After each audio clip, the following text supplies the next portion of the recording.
We said Steven Woolfe is here, Director of the Centre for Migration and Economic Prosperity. Stephen, very good morning to you.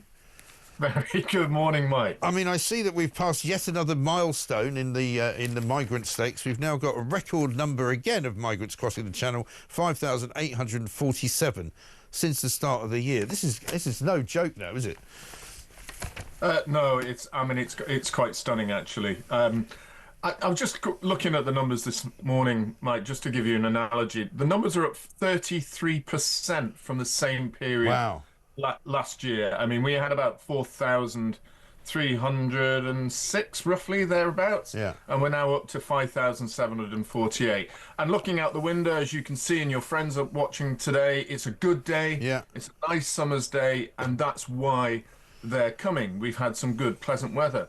But the reality is, if we're up 33% now, then we're more likely to maintain that throughout the year in the quiet period. And that would put us towards more than 50,000 arriving this year, which is around 2.5 billion just to house those people who've arrived this year alone.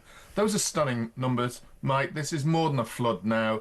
This is becoming a hurricane of people coming across the water. It really does. And here's a question for you, because I couldn't get an answer yesterday. This was in the Times when it said that basically it looks as though now Starmer, despite saying that he was going to get rid of migrant hotels before he was elected, of course hasn't, and it now turns out that the migrant hotels will be used even longer and even for more migrants in the coming years. But apparently the cost of housing a migrant in one of these hotels was £17,000. And this is a figure from the Institute for Fiscal Studies. It's now gone up to £41,000 a year.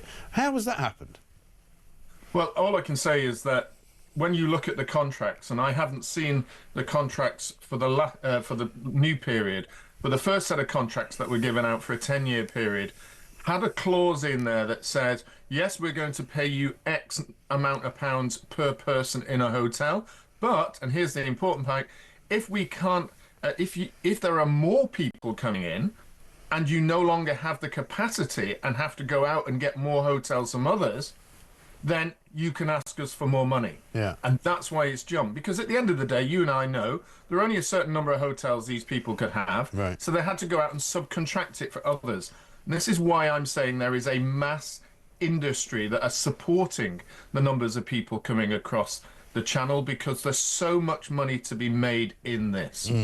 There really is. And that's why I know, and you know, that they're never going to smash the gangs, because that's a bit like saying we're going to take a war on drugs and we're going to take the war on drugs to the traffickers. You know, the result being there are more drugs in the country than there's ever been before, because there's so much money in it. People are willing to risk their lives to do this kind of stuff because they're becoming millionaires.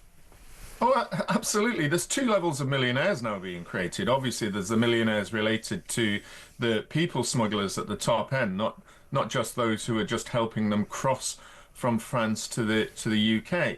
But there's a new group of millionaires who are related to the criminal gangs that are now forming in this country on the back of it. Yes. There are plenty of warnings that are coming out from our security services, our gang-connected police officers who are understanding what gangs are all about, that there is a real surge in criminality connected to this. Yeah. And that's what's really deep concerning. It's not just the breakdown of our society that's being caused by the criminality. It's the wealth that is also being built behind it. And that just accelerates the big people who are bringing in more and more of these individuals. Well, this is the thing. I mean, all sorts of stories anecdotally come into us every day. We have a migrant of the day section. You know, there's a couple of stories I haven't talked about, but there's certainly one that we mentioned last week where they were looking into the numbers of sort of sponsored visas that were being called in from various places. And there was one particular kebab shop, I think in Birmingham, where they had sponsored something like 600 supposedly, you know, skilled worker visas for people to come into the country. And you're thinking, you don't have to be a rocket scientist to work out there might be something dodgy going on there. You know, 600 people coming to work in a kebab shop because they're specially skilled. And then the other one that I haven't mentioned yet, which happened over the weekend, was up in Sheffield. I don't know if you saw this story. There were massive street fights going on a few days ago. but they weren't street fights being held by people because they were just criminals. These were Eritreans, apparently, two groups of Eritreans, one group in support of the government, another group who are against the government, fighting each other on the streets of Sheffield in Britain. And you're thinking, what on earth is going on? Well, I couldn't agree more. This is where you get the breakdown of society. This is where Alan Betts, the professor in London, has warned that we would get low-level forms of civil war. This is the concerns that people have been raising for a long time. When you bring in mass numbers from different countries, you're bringing in those who oppose each other. You already understand that we have issues between Kurds and Iraqis that are over here. You've got issues between Iranians and Iraqis that are over here. Yeah. We've got Pakistanis and Indians in... There's gang wars in North London between Turks and Kurds, I think. Yes, absolutely. And most of those will be related to drugs and related to criminality. Because when those people come over here on boats, they've all got to pay back their people smuggling masters, who have a control over their families back home with threats if they don't pay. What's one of the easiest ways of being able to get work in this country? It's either through the black market, through drugs or criminality.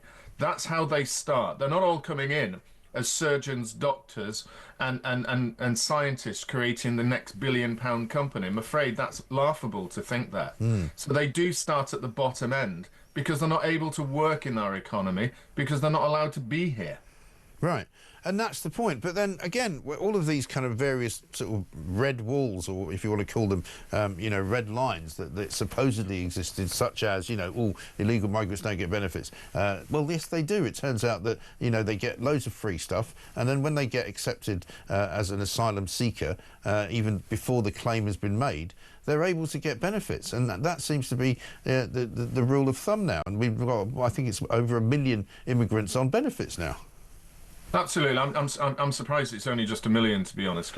Quite frankly, when we look at the numbers, I mean, since 2000, we've had nearly 1.3 million asylum applications that have come in. We've had the illegal migrants coming in, and we also know that we have the overstayers who claim to be here either as a student or on holiday and actually never go back, and they know that they're never going to be returned. And when we talk about the war on drugs analogy, there's never really been a true war on drugs. We never really had a true war on stopping the gangs or stopping the boats, because if we did, you'd make it incredibly difficult for those coming here and incredibly difficult for the gangs to be able to make a profit. Well, exactly right. And you would actually make some inroad into actually stopping them, as opposed to encouraging more of them to come. Well, our legal system is designed to ensure that the people smugglers have a huge marketing advert for all of those people that they're saying come here, because it's saying you get here, you'll never leave. That is the greatest advert any gangster, any people smuggler, any illegal migrant controller can have. And he's saying, thank you very much, the British common law. I enjoy Article 8. It means that once again, I can make millions on the backs of people. Yeah, absolutely right. It's quite extraordinary what's going on. Stephen, good to talk to you. Thanks very much indeed. Steven Woolfe there, from the Director of the Centre for Migration and Economic Prosperity.